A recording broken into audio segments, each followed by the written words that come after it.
Bueno, buenos días a todos.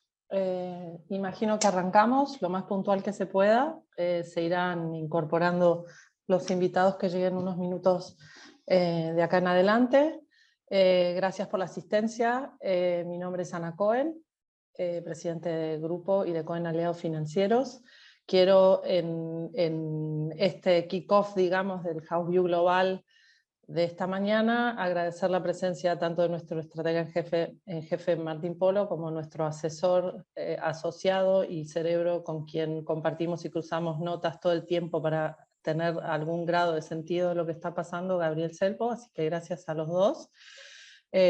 Personalmente sigo esto con mucho interés y la sensación que tengo de lo que está pasando en el mundo, en los mercados globales, es que pareciera que la volatilidad no solo ha llegado para quedarse, sino que hoy sufrimos más que nada una serie de picos en los que se convierten en trampas para seguir el arrastre hacia abajo, y la sensación, como Martín lo va a decir y lo charlábamos ayer, es que se terminó un ciclo que no vuelve. Así que sin más, me gustaría darles la palabra, Martín, si querés arrancar para que empecemos a tener sentido y empezar a comprender que se trata de pensar distinto esta etapa del ciclo económico. Bueno, muchas gracias, Ana. Buenos días a todos. Bienvenido, Gabriel. Como siempre, un lujo que nos acompañes. Y bueno, sí, como bien comenta Ana, estamos en una etapa, una transición que se va y arranca ya de por sí ya un nuevo ciclo, ya con una nueva macroeconomía que nos va a acompañar, y el mercado se empieza a adaptar a esa nueva realidad.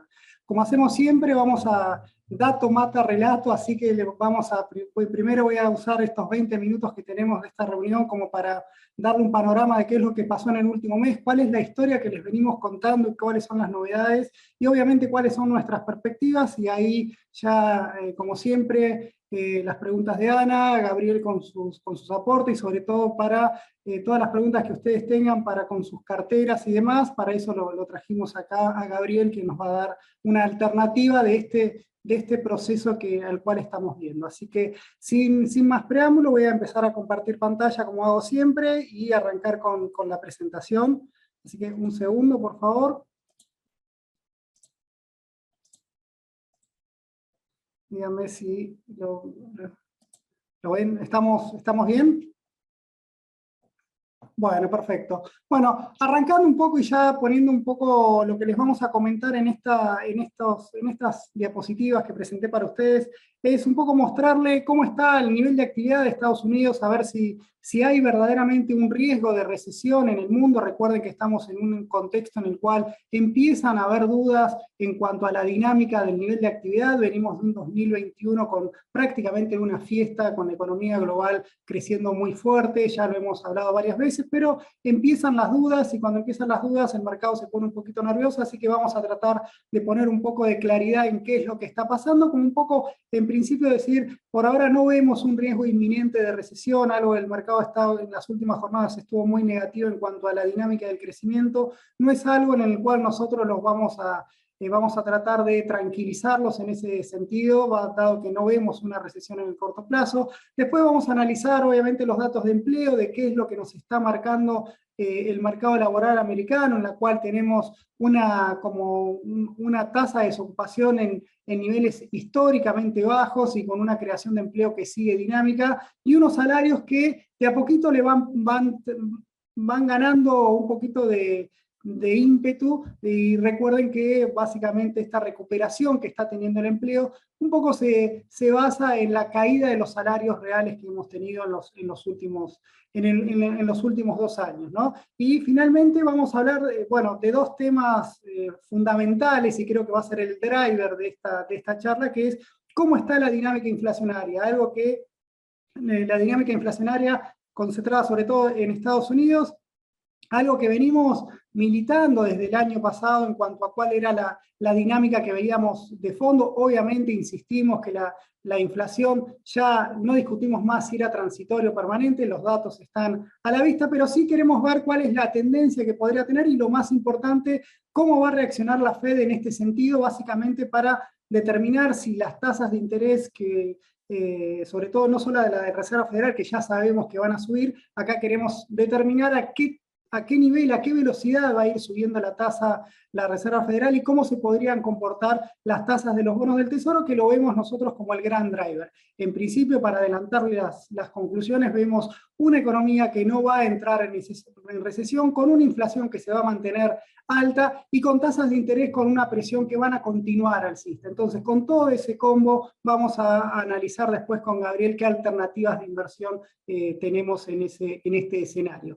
Entonces, un poco empezando por el primer capítulo, si quieren, de los tres que voy a marcar, es qué pasó con el nivel de actividad. Tuvimos en el último mes la novedad de que el PBI en Estados Unidos en el primer trimestre cayó un 1,4%, es la primera caída después de la larga recuperación que habíamos tenido desde el tercer trimestre del 2020, recuerden cuando habíamos tuvimos un primer semestre de derrumbe, después la economía se recuperó rápidamente y esto deja un sabor amargo, sobre todo por lo que había pasado el año pasado. Como les dije, la economía se había recuperado bastante bien. Las perspectivas para este primer trimestre eran de una desaceleración, el mercado esperaba una suba del 1,4%, y sin embargo, la primera estimación del PBI que hace el Departamento el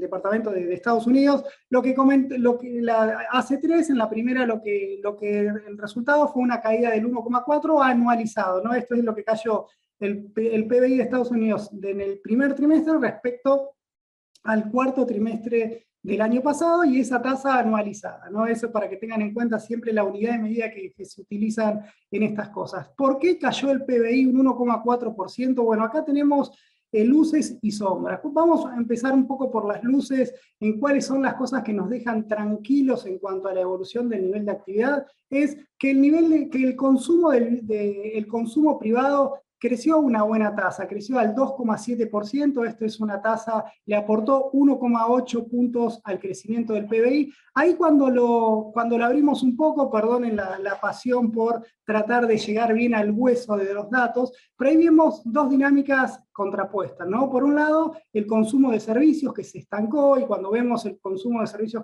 el consumo de bienes que se estancó, son los bienes durables, los que tuvieron una caída. ¿Y por qué lo digo esto? Porque recuerden que la recuperación que tuvimos del nivel de actividad de Estados Unidos, gran parte de esa recuperación, la rapidez, se la generó el consumo de bienes, en tanto que con cuarentenas y demás cuestiones que ya hemos visto, los servicios venían más rezagados. El consumo de bienes llegó a un nivel, recuperó todo y ya se quedó sin ese impulso como para seguir creciendo a como lo venía haciendo. En cambio, el sector de servicios, que es el gran motor del crecimiento americano, sobre todo porque es el que más pondera, tuvo una variación del 4%, como siguió creciendo por encima del 4%, lo cual es una buena tasa. También nos trajo buenas noticias la evolución de la inversión. Fíjense, creció un 7,3% y le aportó un 1,3 puntos de crecimiento al PBI. Y básicamente ahí lo que fue bueno es la dinámica que tuvo la inversión en equipamiento, si quieren, en fierros, que subió al 9%, mientras que la inversión inmobiliaria subió al 4,3%. Hasta ahí la parte linda de la historia, por qué crece el PBI, pero por acá del otro lado, a su derecha de la pantalla, empezamos a ver cuáles son esos factores contractivos del nivel de actividad, en los cuales tenemos algunas cuestiones muy interesantes en lo que se refiere al ciclo que está atravesando Estados Unidos. Por un lado, si quieren, la luz amarilla anaranjada, que es lo que está pasando con el comercio exterior de Estados Unidos. Fíjense, las exportaciones tuvieron una caída de casi el 6%, en un contexto en el cual las importaciones subieron al 18%. Entonces, exportaciones subiendo, exportaciones cayendo e importaciones en alza, esto generó que la contribución de las exportaciones netas le reste casi 3 puntos al PBI. Por otro lado, tenemos lo que está haciendo el sector público, un sector público que sigilosamente, y distinto a lo que la perspectiva que tenía el mercado, que de esto se salía con una política fiscal muy expansiva, está haciendo todo lo contrario.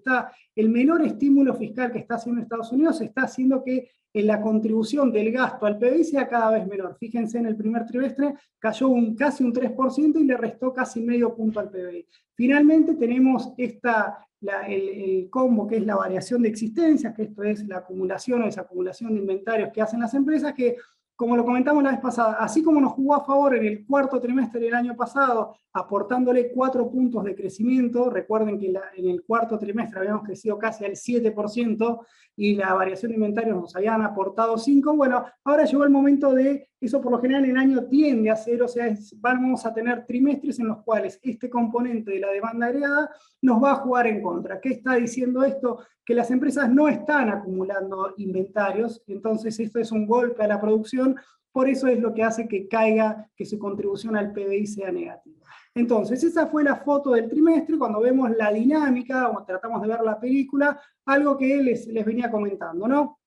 En el primer trimestre del año, en el primer semestre del año pasado la economía crecía al 6,5, en el segundo semestre moderó al 4,6 y este tropezón al 1,4 que dio en el primer trimestre. Cuando vemos esta desaceleración, yo por ahora lo llamamos soft landing, no creemos que esto sea el inicio, por lo menos con la información hasta ahora, que esto sea un derrumbe del nivel de actividad o un hard landing, básicamente porque las estimaciones para el segundo trimestre son un poco más alentadoras, todo se estima que la economía va a crecer al 1,2, 1,5%, eso es lo que nos está dando.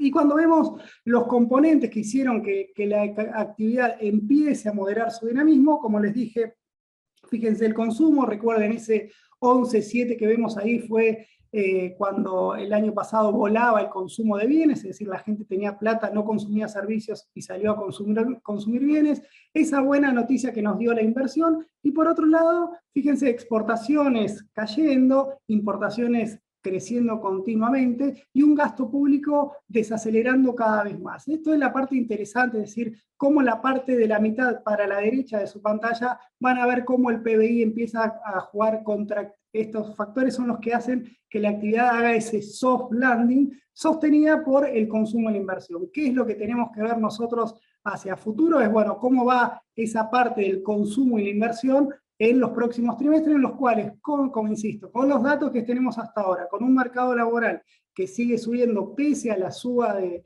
la inflación, el consumo tiene espacio para recuperar, y lo mismo puede pasar con la inversión. Como siempre digo, estas son perspectivas, no están escritas en roca, y obviamente con la caída que tenemos en los mercados tendríamos que ver cuánta sangre llega a la actividad real. Por el momento nos quedamos con esa sensación del soft landing. Voy a ir un poquito más rápido porque me cuelgo contándoles la historia y pasa el tiempo y quiero que nos pregunten. Acá un poco lo que ven es esta dinámica, lo que les comentaba, que la economía americana se quedó sin ese estímulo fiscal, y eso es la parte mala, es que, digamos, contribuye cada vez menos al PBI. La parte buena, y esto nos da perspectiva de que el mundo no se termina mañana, es que Estados Unidos, como le dije, sigilosamente, pese a que Biden tiene una impronta más demócrata y más, si quieren, si lo ubicamos en el mapa, más centro-izquierda, bueno, está haciendo un fuerte ajuste fiscal. Como ustedes lo pueden ver ahí en ese gráfico, fíjense cómo bajó el gasto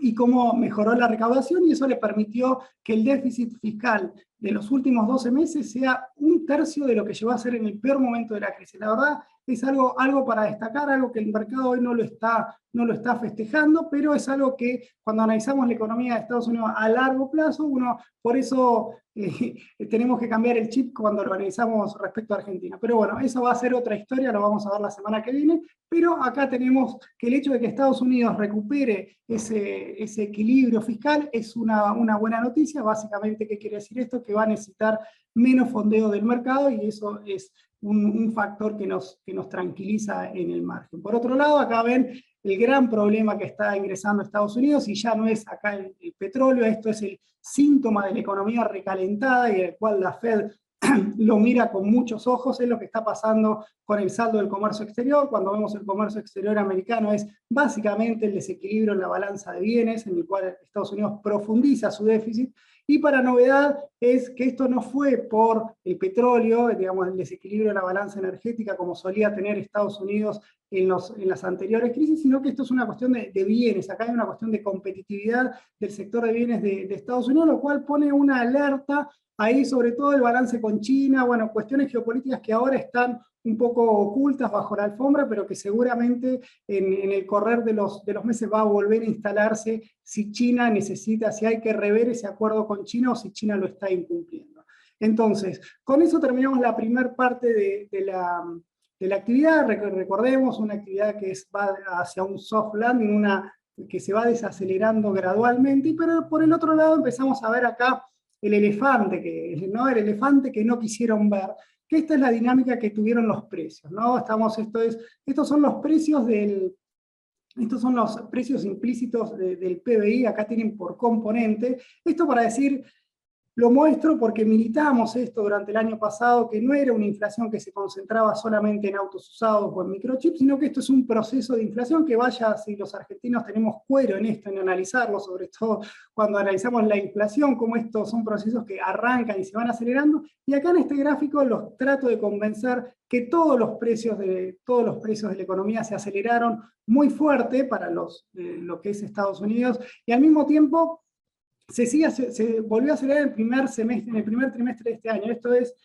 la variación. Por ejemplo, el 8% que ustedes ven ahí es los precios en el promedio del primer trimestre contra el cuarto trimestre del año pasado anualizado. Por eso acá no hay bases de comparación que nos salven. Acá la inflación se aceleró, esto está desestacionalizado, así que teníamos un primer trimestre muy alcista con el nivel de inflación. Ayer tuvimos la novedad, como algo que también les veníamos comentando, ayer la inflación trajo una buena y una mala noticia, pero preponderó la mala noticia, que creo que es lo que verdaderamente habría que ponderar. La inflación general desaceleró, básicamente desaceleró por el menor impulso que tuvo los precios de la energía. Recuerden que el petróleo en marzo había subido más de un 15%, y el sector energético subió, acá lo tengo, no lo veo el sector energético había subido un 11%, bueno, en abril, como los precios del petróleo cayeron un 6%, eso permitió que la inflación de energía, o el componente de energía, haya caído un 3%, y eso le permitió ahí aflojar al PBI, al IPC, por eso subió solamente 0,3%. Esa es la foto. Pero la película muestra que la inflación core, y sobre todo acá, volvió a acelerarse y a un ritmo bastante interesante, el doble de lo que venía haciendo marzo. Si nos vamos un poquito más en detalle por qué sube la inflación core, acá viene el gran problema y el gran elefante que tampoco se quiso ver, que es la dinámica de los precios de los servicios. Recuerden que hasta el año pasado, dentro de la hipótesis de que la inflación era transitoria, se juzgaba mucho que era solamente una inflación de bienes, no de servicios, y la inflación de bienes provenía de unas cuestiones transitorias, por eso no había que hacer nada. Bueno, como siempre ocurre en estos procesos, los precios relativos van acomodándose al nuevo contexto, y acá tenemos, fíjense, la dinámica del IPC de servicios, ¿no? Esto en el cual la Fed sí tiene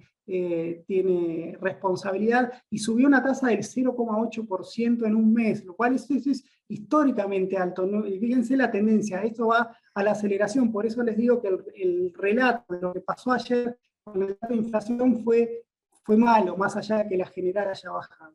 Y si lo vemos en términos históricos, bueno, esto ya lo hemos visto, lo hemos mostrado durante todo el año pasado, con esta inflación la más alta de la década, desde los últimos 80 años. Entonces, tenemos una economía que se va desacelerando, tenemos una inflación que no cede, nos queda el otro tablero de comando, que es lo que pasa con el empleo. Y el empleo sigue traccionando bien. Acá con esto trato de endulzarlos un poco en sus expectativas, en el cual los datos de abril muestran que la economía creó 428.000 nuevos puestos de trabajo, esto es teniendo en cuenta solamente el sector no agrícola, que es casi el 90% del empleo laboral allá, pero el empleo agrícola tiene su volatilidad y afecta cuando uno mira el total de empleo. Pero la historia que les quiero contar es que el empleo sigue creciendo. Fíjense, en términos interanuales, el nivel de empleo está creciendo al 4,6%, muy por encima, casi el doble de lo que le está haciendo el PBI. El PBI en términos interanuales está creciendo al 3,3%, 3%, o sea, el empleo persistentemente, esta salida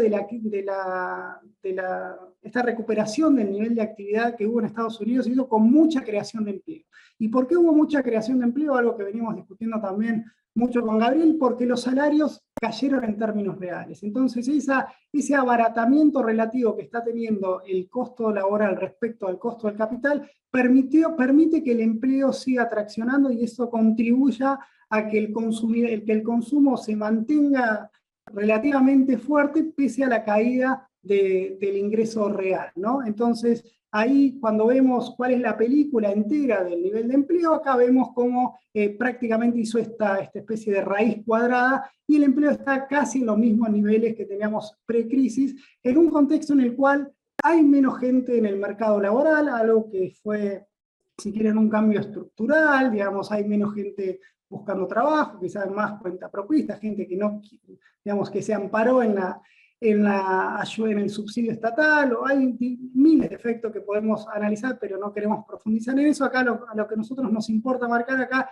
es que la Fed se siente cómoda en ese tablero en cuanto a que el objetivo de pleno empleo está logrado. Entonces, como está logrado el objetivo de pleno empleo y tienen el elefante de la inflación encima, es en el cual la Fed empieza a reaccionar y empieza a subir las tasas. Para nosotros, un poquito tarde, fíjense acá este tablero que lo venimos repitiendo todos los meses.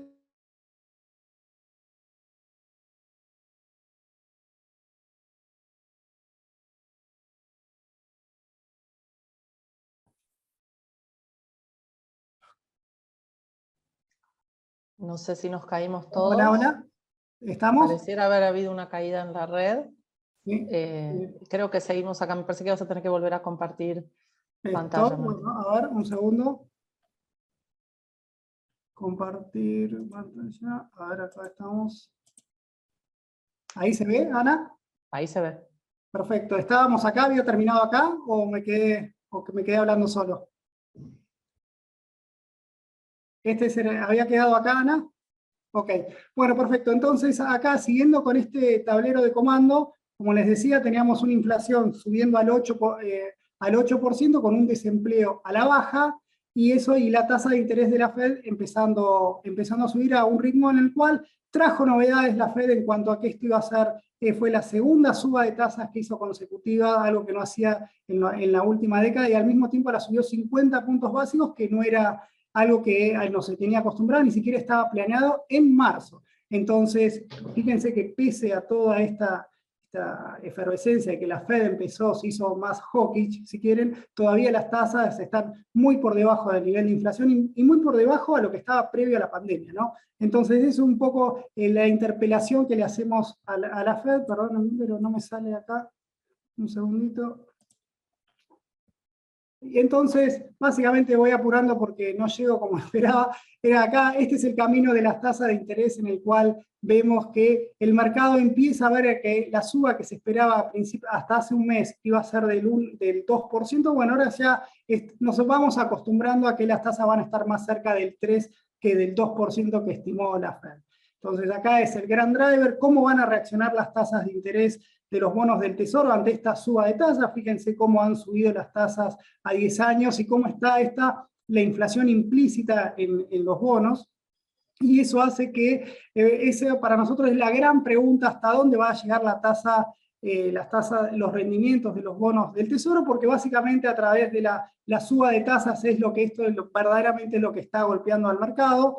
Le voy a ir un poquito más rápido, no quiero llegar a esto, porque ustedes ya saben que el mercado está en rojo, saben que es un pésimo inicio del año, pero acá lo vemos por sector, y acá esto es un poco lo que quería ver, y ya le doy paso a Ana y a Gabriel, que es cómo esta suba de tasas nos está haciendo, si bien todo sangra, si bien todos caen, en términos relativos y a la hora de alocar nuestras inversiones, cambia un poquito, básicamente porque los sectores value, o por lo menos los sectores que venían un poquito más rezagados en esa fiesta de liquidez que hubo en el mundo, son los sectores que ahora nos permiten acolchonar un poco esta caída que están teniendo en los mercados y que nuestras carteras no sufran tanto. Si lo quieren ver en términos de sectores, fíjense, el sector energético, el sector de consumo estable, utilities, fueron los sectores que contuvieron el rendimiento de nuestras carteras. Si quieren, nos queda acá el sector financiero, en el cual le habíamos puesto unas fichas como un sector que se iba a favorecer, pero bueno, ahora si quieren abro a preguntas para que Gabriel nos comente a ver cómo lo está viendo él, pero básicamente es esto lo que quería mostrar con datos. Después, perdonen que fue un poquito rápido al final, pero esto se lo vamos a compartir. Es un poco la foto que nosotros vemos en la macro y cómo esto está golpeando a los mercados. Bueno, no sé, Gabriel, si querés complementar con algo. A mí se me disparan comentarios y preguntas, pero quiero darte el espacio para que vos complementes y actúes como un agente libre. Así que te escuchamos un ratito, si te parece, para que, digamos, completes la opinión, y después me largo yo con mis propias preguntas y las que iremos recolectando del equipo de asistentes, digamos, o de participantes que quieran volcar ahí en el chat o en el Q&A que tienen abajo de sus pantallas. Perfecto, muchas gracias Ana, muchas gracias a todos. Bueno, excelente la presentación de Martín. Estoy obviamente en línea con todo.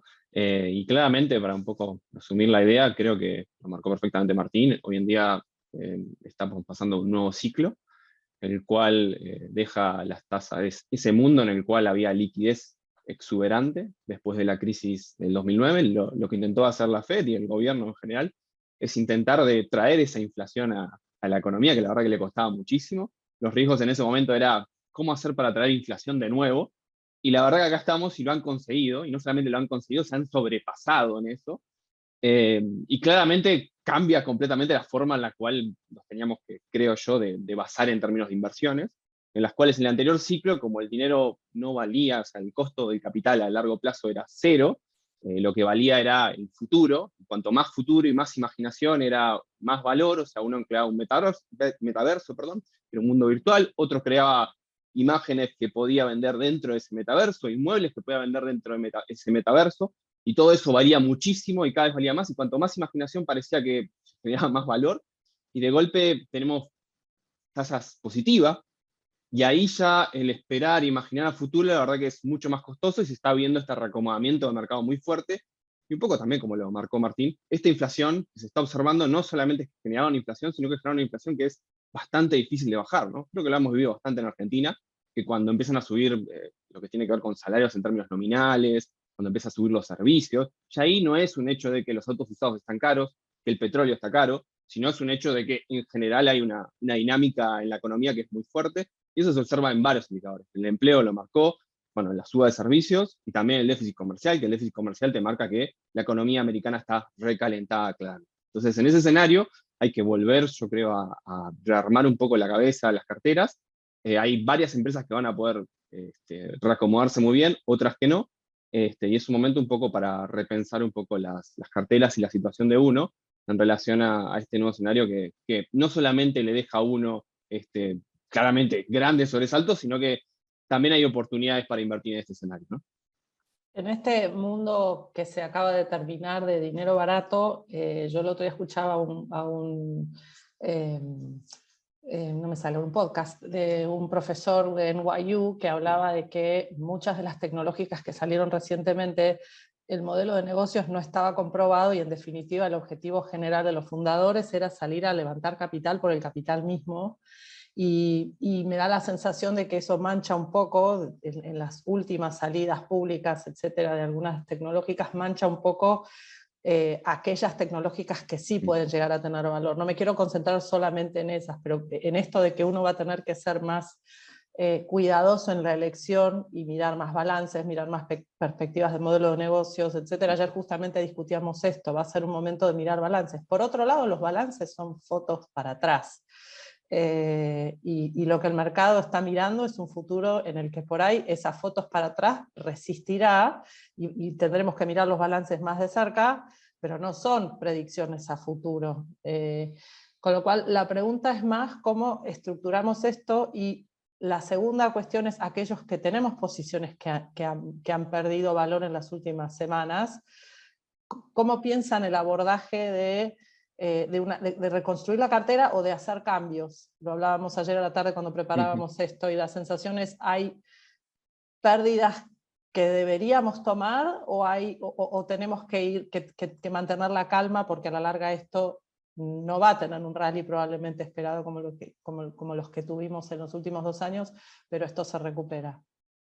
Bueno, arranco yo, Gaby, después te doy el paso. Un poco, Ana, acá lo que nosotros tratamos de discernir un poco es, bueno, cuál es la economía que se va a encontrar, que vamos a tener, porque uno puede proyectar balances en base a un escenario económico, en el cual un escenario económico era bastante contemplativo, todo el tiempo iba a haber inflación baja, iba a haber crecimiento, básicamente porque analizábamos lo que pasaba en los últimos 10 años.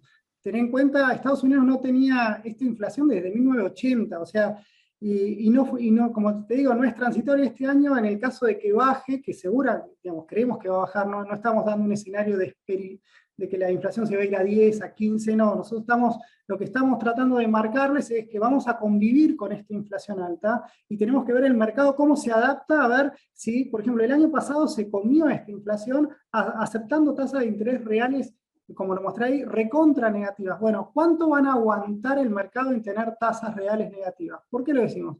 Porque la inflación, incluso la propia Fed, sabe que llegar a ese 2% de objetivo va a tardar mucho tiempo. De hecho, este año dijo que va a ser 4, pero bueno, ya estamos al 8, y para que llegue al 4, Ana, tenés que, la inflación que está viajando al 0,5, si querés, promedio, tiene que bajar al 0,2, 0,1. O sea, es un desafío, en un contexto también que el ruido geopolítico con el petróleo siendo un barrilete en el cual nosotros consideramos que está preponderando más el shock de oferta que genera la guerra con Rusia y todas las externalidades que eso genera, vas a tener precios de energía elevados, y eso te va a complicar aún más. Bueno, también tenés el acomodamiento de precios relativos, bueno, un poco lo que le veníamos comentando, y bajar esa inflación para nosotros no va a ser, no es que vemos el año que viene la inflación ya está en 2, esto pasó y no pasó nada, no, va a ser un proceso que va a costar, y le va a costar a la Fed y a la política fiscal ser mucho más contractiva. Entonces tenemos que nosotros vemos un escenario de empezar a recoger ese barrilete que voló hasta la estratosfera, bueno, ahora la tienen que empezar a hacer.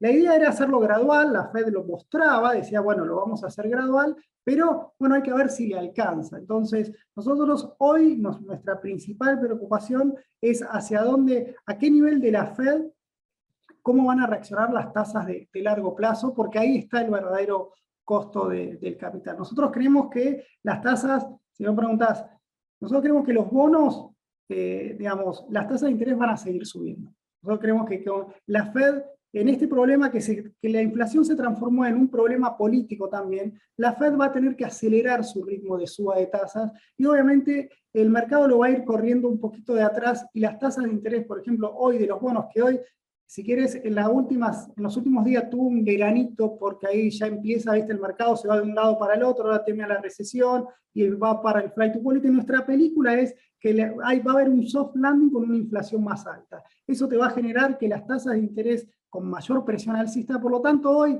para las tenencias en bonos, nosotros creemos que todavía no es el gran momento como para empezar a cargar nuestra cartera, y cargarla de a poquito, muy selectivo. Ahí en las notas que Gabriel escribió para nuestro blog, destacaba las empresas, las corporativas, los municipales, siempre en la parte corta de la curva que nos pueda mantener esa flexibilidad. Y después, para el tema de renta variable, somos mucho más defensivos en ese sentido, vamos a los sectores más value, más a los fierros, más a lo que hay un valor que uno lo puede medir, ¿no? Digamos, hoy las tecnologías, ¿cómo las medimos? ¿No? El mercado se fue de mambo, vos lo comentaste, los balances del pasado fueron buenos, ahora no fueron tan buenos como esperaba el mercado, entonces hay que ver ahí cómo ajusta esa ecuación. Así que, a tu pregunta, Ana, si hay que salir, yo digo, la cartera tiene que ir rotando hacia este nuevo ciclo que nosotros vemos de esta economía, una economía que va a tener que convivir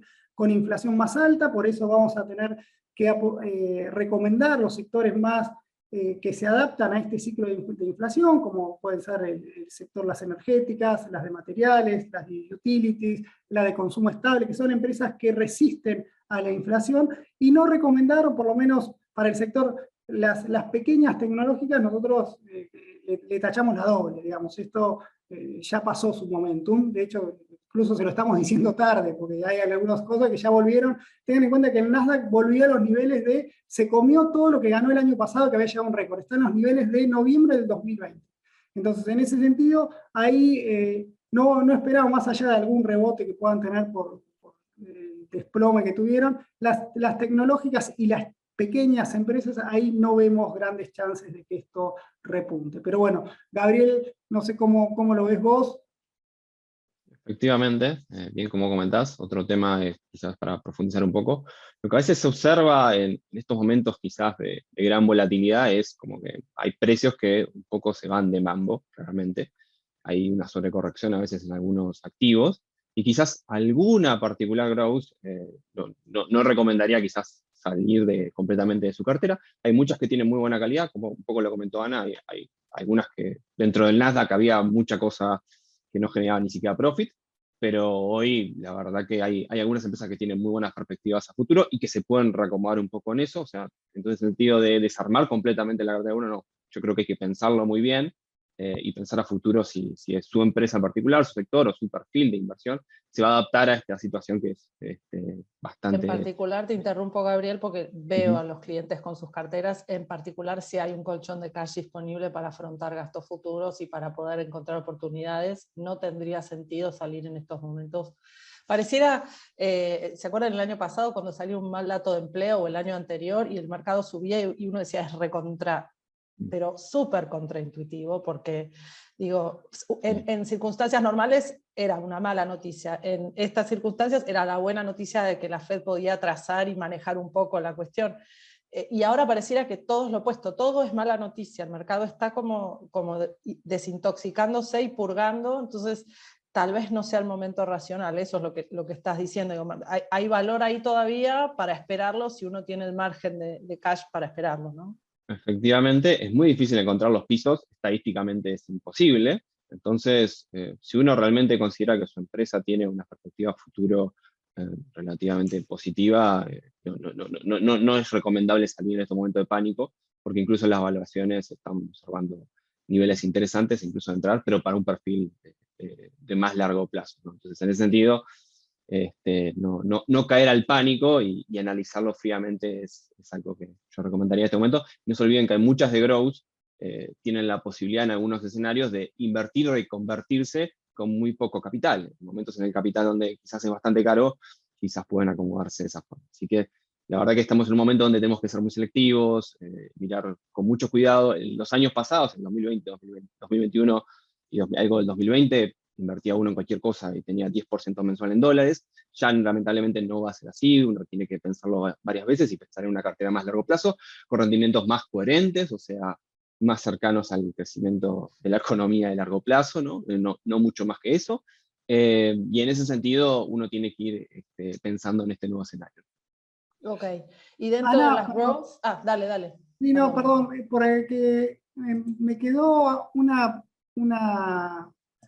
hojita que quiero para discutirla y ofrecerla, que es este cuadro que ponemos en todos los house view, que es cuál es el escenario que nosotros estamos viendo para ver entre bonos y acciones hacia dónde vamos, ¿no? Hoy, digamos, nosotros algo que empezamos este año fue, bueno, ese riesgo estanflacionario, en el cual, que es una estanflación, una inflación alta, y nosotros insistimos un menor crecimiento. Por eso el panorama general, por eso vemos que caen bonos y acciones. Y acá empieza, esto es dinámico, ¿no? Porque habíamos, a fines del año pasado parecía que se venía el gradualismo, no pasaba nada, todo subía de manera, porque básicamente lo nocivo para los mercados siempre es la incertidumbre y son las sorpresas negativas, ¿no? Entonces, acá, como la Fed perdió credibilidad en su view, perdió credibilidad en decir, bueno, vamos a subir la tasa 25 puntos básicos y después a la otra reunión la sube 50. Bueno, son todas cosas que no nos damos cuenta, pero van minando esa credibilidad. Por lo tanto, como te decía anteriormente, la Fed tiene que ir exagerando, ¿no? en sus movimientos y quizás para convencer de que la tiene controlada. Entonces, en ese sentido, nosotros por eso confirmamos nuestro riesgo de esta inflación. Por ahora no vemos este risk off, digamos, qué es lo que le podría venir bien a los bonos, algo que pasó,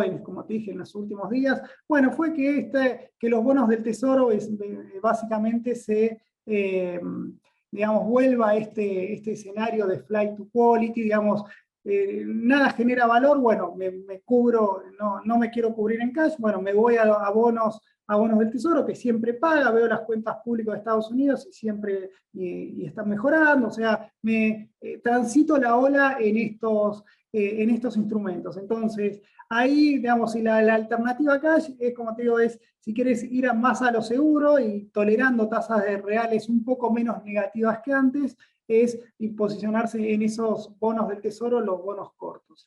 Y después, ahí hay una pregunta que hizo, ahí te gano de mano ahí en una de las preguntas que hay en el chat, que es algo muy interesante, que es que la verdad que la discusión da para largo, pero es en este contexto en el cual yo les mostré que Estados Unidos está aumentando su déficit comercial muy fuerte, está en niveles récord, ¿hacia dónde se va el dólar? Porque hoy la tendencia que vemos es que el dólar se está apreciando, lo cual perjudica aún más esa dinámica, ¿no? Entonces, ese es lo que va a tener que manejar la Fed. Nunca el dólar vamos a encontrar, tampoco lo veamos tanto en términos como lo vemos los emergentes, ¿no? Que necesitamos una balanza comercial superavitaria para que nuestra moneda se aprecie o se deprecie. Ahí ya mueve mucho más todo lo que se llama el balance de pago, todas las cuentas externas, en el cual Estados Unidos, teniendo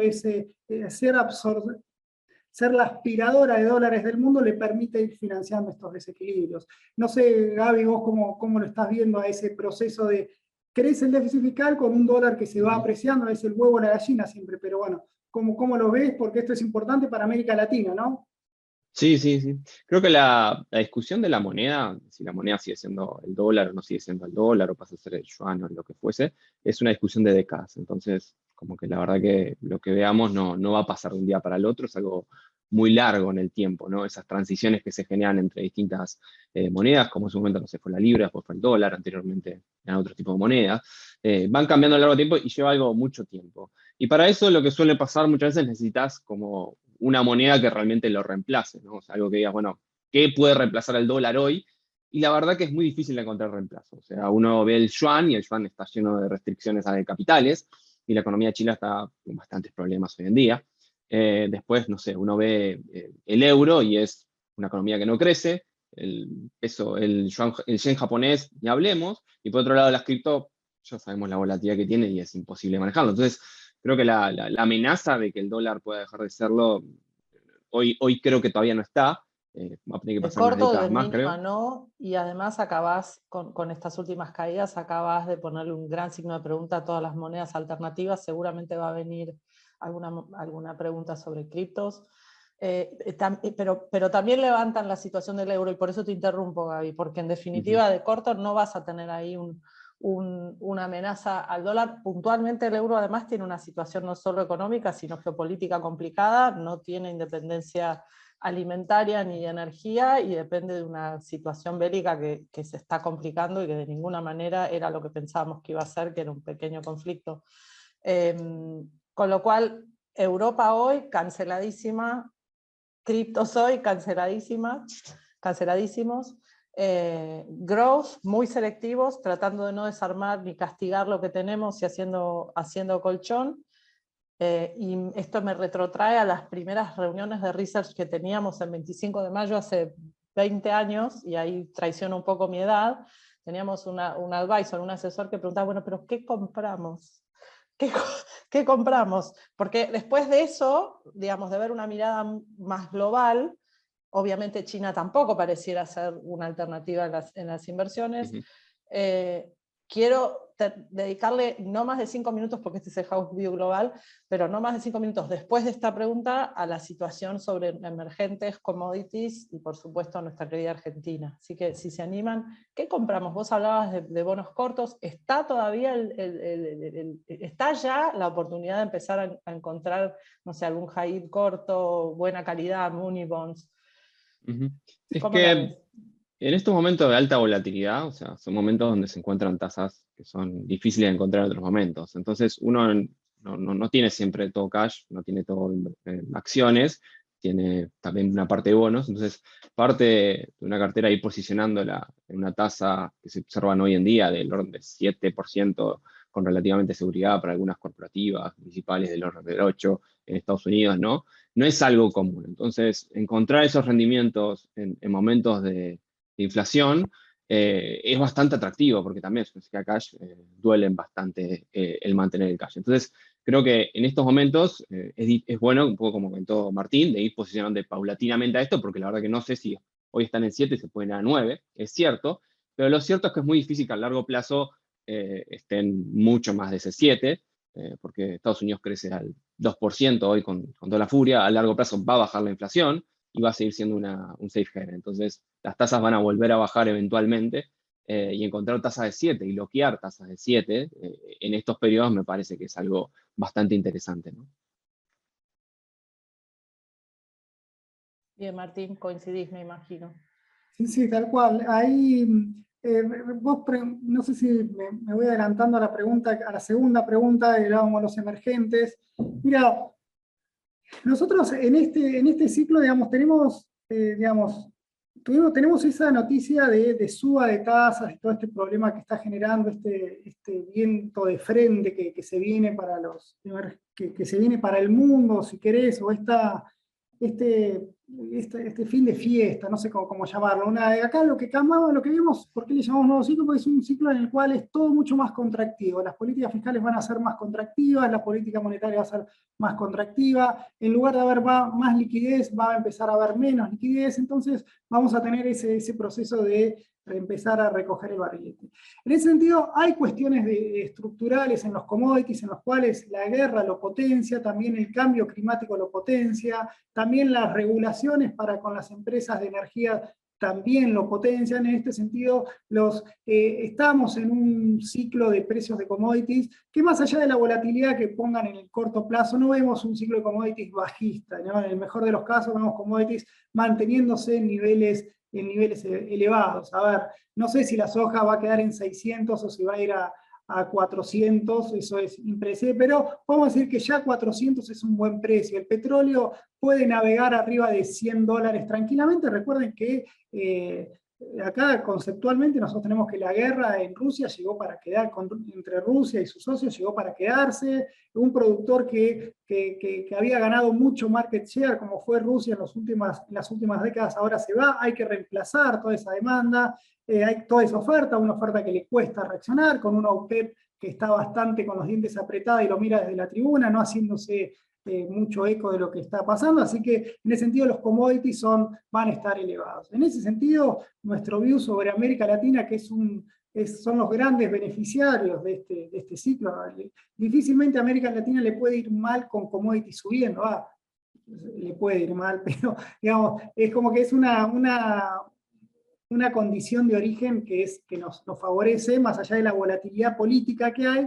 Si querés, le va a ir mejor al mercado que a la macro, ¿no? Porque el mercado, al estar tan concentrado en papeles, en sectores más commodity dependientes, es lo que permite que podamos ver un Bovespa que siga subiendo, más allá de la volatilidad que le genere Lula, Bolsonaro y demás. Obviamente, está claro que lo mejor que pudo dar América Latina este año ya lo dio. Voló en el primer trimestre, subió 30, 40% en el caso de Brasil, ahora se desplomó y hoy estamos un 10% arriba. Como siempre, esto es siempre el resorte, ¿viste? Hay que tratar de ser un poquito más cuidadoso, pero no vemos ahí un escenario disruptivo en cuanto a que América Latina se la lleve puesta esta suba de tasas de interés que está habiendo en el mundo, porque los commodities son ese reaseguro que están teniendo las monedas, y además tienen superávit comercial, tienen reservas, no es la crisis que tuvieron estos países en los años 80, ¿no? Entonces, en ese sentido, tienen inflación, tienen política monetaria que va siendo contractiva como para ir bajándola. Es cierto que viene alto, es decir, Brasil, Chile, la inflación es arriba del 1% mensual, es algo pese a ser emergente, es algo raro para ellos, y bueno, lo están combatiendo. Creemos que eso les da fortaleza a su moneda, por tasas de interés que van relativamente, en términos reales, casi neutrales o positivas, y con un excedente de saldo comercial superavitario, eso le permite que las monedas se mantengan menos volátiles. Está claro que a Argentina les convendría un real a 3 que a 5 como está ahora, pero digamos, siempre tenemos que ver en términos históricos. Las monedas, América Latina bastante bien se está desenvolviendo en este nuevo escenario, en el cual le genera una oportunidad, como siempre. Es América Latina, no sabemos si lo va a aprovechar o creemos que están en condiciones de ser relativamente mejor que otros mercados. Bien. No me animo a llevarlos y desatender la idea de que la premisa hoy era el house view global. pero la pregunta me obliga un poco y es dentro de Argentina, ¿qué? Porque estoy segura que la gente tiene esta pregunta. 290 asistentes hoy están en el fondo también, más allá de la parte global, es ¿qué hacemos? Nos apegamos a la inercia inflacionaria, complementamos con algo de dólar linked, y mientras voy leyendo las otras preguntas que se van plasmando en el Q&A. Bueno, mientras aprovecho tu pregunta para invitarlos al House View local, que lo vamos a ver la semana que viene y con muchísimo más detalle lo vamos a ver, pero está claro que para nosotros este mundo, la Argentina juega su propia historia, ¿no? Siempre es una paralela. Argentina a veces se cruza con el mundo, otras veces se dispara, es como que va haciendo su propia aventura. Obviamente para Argentina este escenario es complejo en cuanto a un dólar apreciándose en el mundo.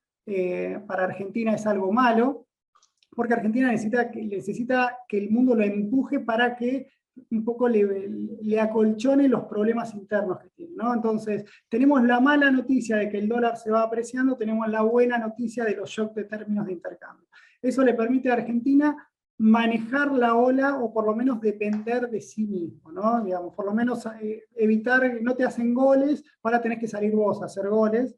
Pero bueno, en ese contexto, hoy va a salir el dato de inflación. Nosotros creemos que la inflación tiene un piso del 4%, y tenemos un Banco Central que no le creemos que quiera mantener un tipo de cambio real competitivo. Creemos que hace lo que puede, como puede. Entonces, si tengo que resumirlo, es piso de inflación en el 4, techo de devaluación en el 4, siempre hablando en términos mensuales, y eso hace que sigamos recomendando siempre los instrumentos ajustables por inflación, sobre todo los cortos. Creemos que el riesgo post-2023 de algún reperfilamiento, ¿no? Si quieren, un reordenamiento de la deuda en pesos, porque no por lo que está pasando con la foto de hoy, sino porque la foto que va a venir de acá, esta transición que va a ser La proyección larga, de la deuda indexada no tiene freno.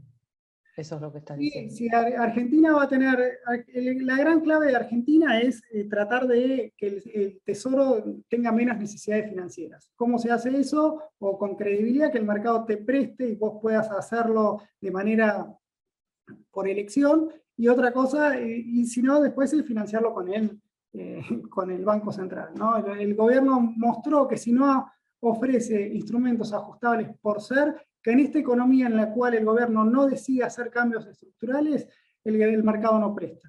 Entonces, toda esa necesidad financiera se van a ir cubriendo entre bonos ajustables por ser o emisión monetaria, digamos. Y como vamos a tener de las dos, no hay un sustituto, vamos a tener mucha deuda ajustable por ser con mucha emisión monetaria, que te va a generar un piso cada vez más alto de la inflación. Eso es un poco nuestro view y por qué los bonos SAR. Y los bonos ajustables por tipo de cambio, bueno, siempre hay que tenerlos en la cartera. Es como el mar, el dólar en Argentina hay que ir con cuidado. Digamos, hoy el Banco Central está comprando dólares, no le sobra nada. Es un gobierno que no le gusta la devaluación en shock, pero sí está devaluando, pero no quiere hacer olas con el tipo de cambio. Me imagino que ahí nosotros hemos tenido si quieren, le pifiamos o pensábamos que ahí iba a haber un ajuste en enero con el tipo de cambio. Bueno, la realidad nos mostró que prefirieron más cepo.